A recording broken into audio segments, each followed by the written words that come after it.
Halo teman-teman, kembali lagi di GHY Film membahas film-film terbaru dan terviral. Jangan lupa subscribe YouTube kami biar kami tambah semangat upload video terbaru. Kalau sudah, mari kita mulai. Film ini akan menceritakan seorang perempuan yang bernama Rini.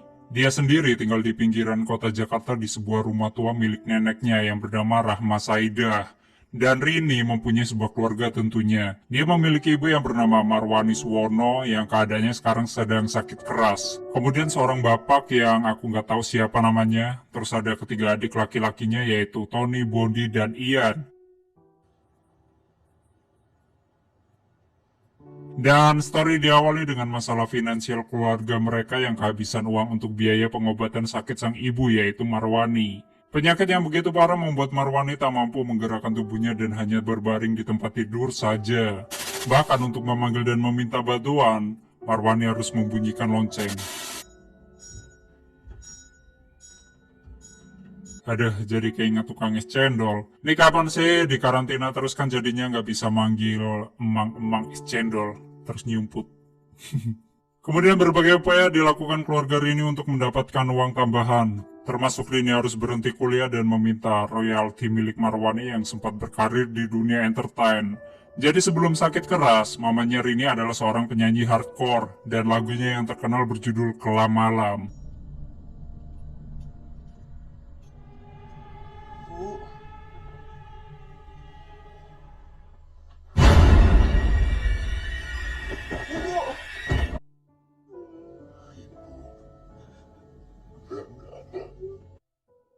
Semoga arwahnya diterima di sisinya. Amin.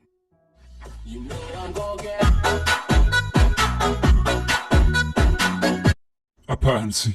Meme bangsat emang.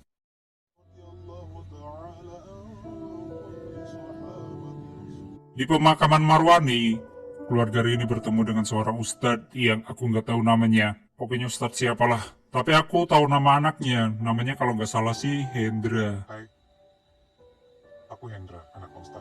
Soalnya kemarin pernah ketemu sebelum tuh bocah ketabrak truk. Emang si Hendra tuh suka ugal-ugalan kalau naik motor. Ada, parah dah. Kemudian si Ustadz dan si Hendra katanya mau bantuin keluarga Rini ketika Marwani sudah meninggal dan mereka kesulitan ekonomi. Setelah kematian Marwani, singkat cerita bapaknya Rini pergi ke kota untuk menggadai rumah mereka, sekaligus mencari pekerjaan. Sedangkan kematian Marwani ternyata jadi awal dari teror di rumah keluarga Rini. Mereka didatangi oleh sesosok yang menyerupai sang mendiang ibu.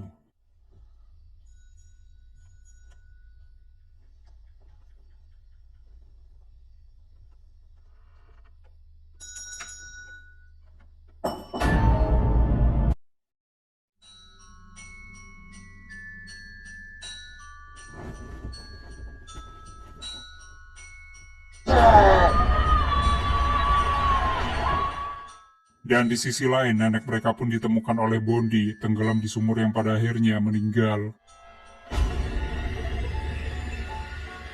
Kemudian di kamar nenek, Rini menemukan sebuah surat yang ingin ditunjukkan ke Budiman Sailendra, yaitu seorang penulis dan ahli spiritual. Lalu Rini pun pergi mengantarkan surat itu ke tempat tinggal Budiman yang ditemani oleh Hendra. Ada apa?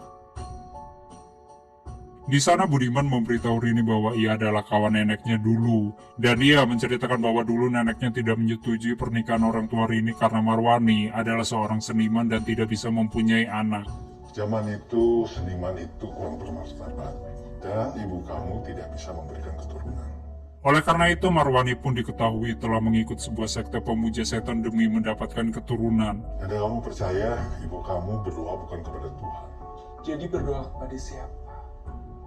iblis.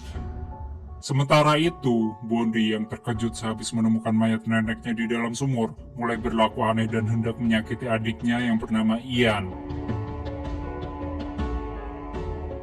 Kemudian Ian pun dihantui oleh arwah neneknya yang dimana neneknya berpura-pura bermain petak umpet.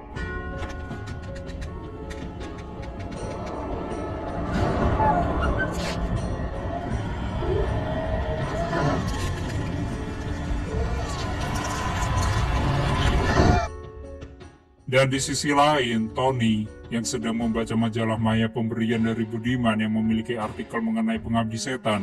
Tony membicarakan hubungan ibu mereka dengan sekte pengabdi setan dan kemungkinan adik mereka yang bernama Ian akan diambil oleh sekte tersebut setelah berumur 7 tahun. Namun tetapi, Rini tidak menggubrisnya dan tidak percaya dengan hal-hal seperti itu. Kebanyakan baca beginian bisa jadi sinting.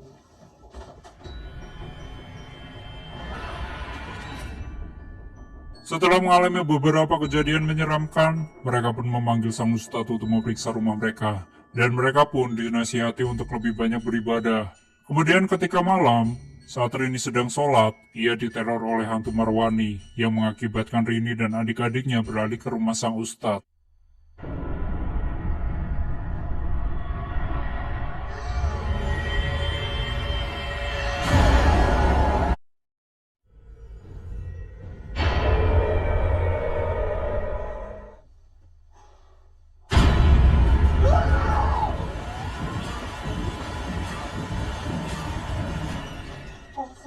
Boleh tidak? Iya. Yang kemudian sang ustadz merencanakan sebuah pengajian di rumah Rini keesokan harinya. Dan ketika Rini dan Tony sedang berdiskusi untuk masalah hal gaib-gaib yang berada di rumahnya, tiba-tiba Hendra dihubungi oleh Budiman yang dimana Budiman menyuruh Hendra untuk datang ke tempat tinggal dia. Pak Budiman telepon. Ada yang penting katanya. Dan di sana Budiman memberikan sebuah artikel yang dia tulis sebagai koreksi artikel sebelumnya untuk diberikan ke Rini. Kemudian di perjalanan pulang, tanpa sengaja Hendra melihat sebuah penampakan menyeberang ke jalan, yang pada akhirnya motor Hendra oleng, kemudian Hendra terjatuh dan terlindas truk.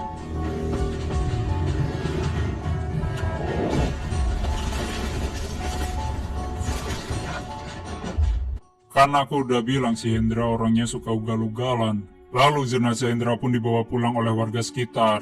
Dan tanpa sengaja Rini menemukan artikel yang Hendra bawa terjatuh dari kantung pakaian Hendra. Malam pun tiba. Rini melihat penampakan Hendra di luar rumah sang ustadz dan ia pun nyaris ditarik keluar.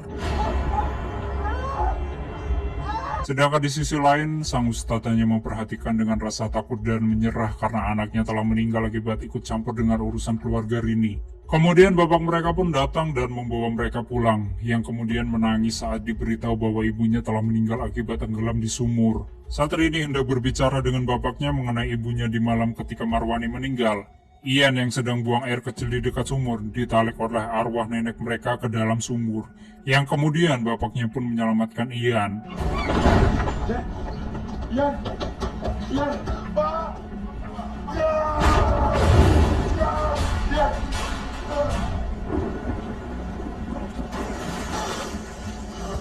Setelah mereka menyelamatkan Ian, tiba-tiba terjadi hal-hal mistis di rumah mereka akibat ulah sekte setan. Dan rumah mereka pun dikepung oleh para pengabdi setan yang menebar biji zaga di pekarangan rumah mereka.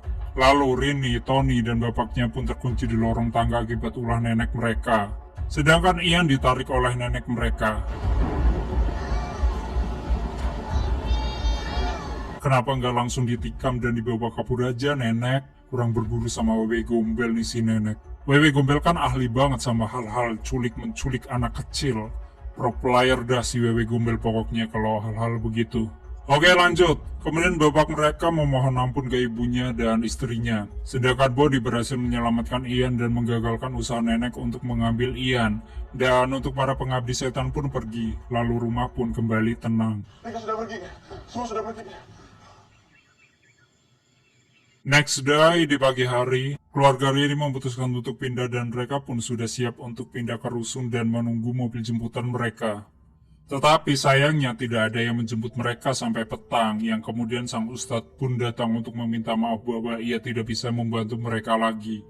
Lalu sang ustadz menemani mereka untuk menunggu mobil, sekalian keluarga Rini menunggu ulang tahun Ian yang ke-7 di tengah malam nanti.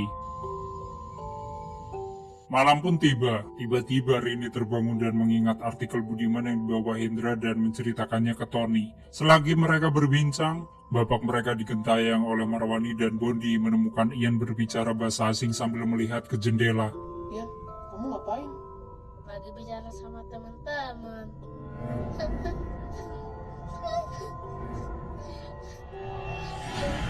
Padahal sebelumnya Ian kan bicaranya gagap-gagap nggak jelas.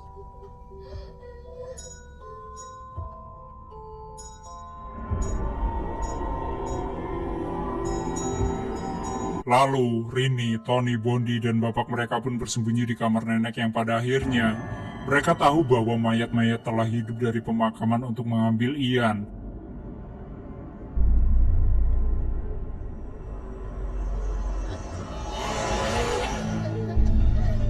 Anjir, pocong pakai golok cuk, reinkarnasi dari tukang begal kali ya. Kemudian keluarga Rini pun menemukan sang Ustadz sudah meninggal akibat ditusuk-tusuk oleh pocong begal. Sedangkan Ian berjalan ke kerumunan mayat hidup bersama Marwani, yang kemudian para mayat hidup mengepung rumah dan masuk melalui pintu dapur. Namun beruntungnya ditahan oleh arwah nenek mereka, yang ternyata selama ini telah mencoba untuk menjaga mereka dengan mencoba membunuh Ian.